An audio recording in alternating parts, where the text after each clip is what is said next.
বিশ্বের মানচিত্রে আর দেখা যাবে না পরিচিত নামটি। উপনিবেশিক নামের খোলস ছিঁড়ে বের হয়ে আনুষ্ঠানিকভাবে নিজেদের নাম পাল্টে ফেলল প্রশান্ত মহাসাগরের ক্ষুদ্র দ্বীপরাষ্ট্র নাউরু।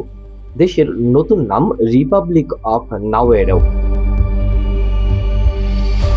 বহির্বিশ্বে মানুষের উচ্চারণের সুবিধার জন্য এতদিন স্থানীয় নাউয়েরো নামটি বিকৃত হয়ে নাউরু হিসাবে ব্যবহৃত হয়ে আসছিল।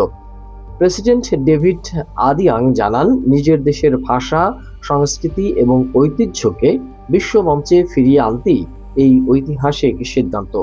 এখন থেকে দেশটির নাগরিকদের নাউরু আর নয়, বরং বলা হবে দ্য নাওয়েরো।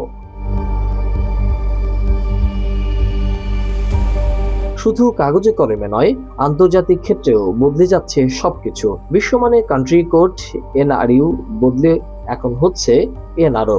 জাতিসংঘ ইতিমধ্যে তাদের নথিপত্রে নতুন নাম অন্তর্ভুক্ত করেছে। বদলে যাচ্ছে দেশটির জাতীয় বিমান সংস্থা ও জাহাজের নামও।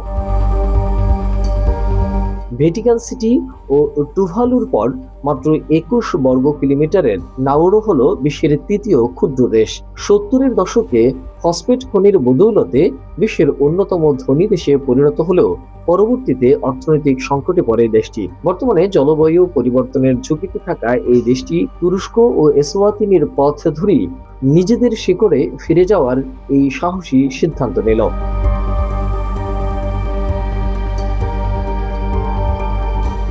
বিশ্বায়নের এই যুগে আন্তর্জাতিক পরিচয়ের চেয়ে নিজেদের ইতিহাস, ভাষা ও সাংস্কৃতিক শেকড়কে প্রাধান্য দেওয়ার বার্তাই দিতে চায় নাওয়েরো। একটি ছোট্ট দেশের এই নাম পরিবর্তন তাই শুধু প্রশাসনিক সিদ্ধান্ত নয়, বরং জাতীয় পরিচয় পুনঃপ্রতিষ্ঠার এক প্রতীকী অধ্যায়। ডেস্ক রিপোর্ট, বাংলাদেশ বেতার।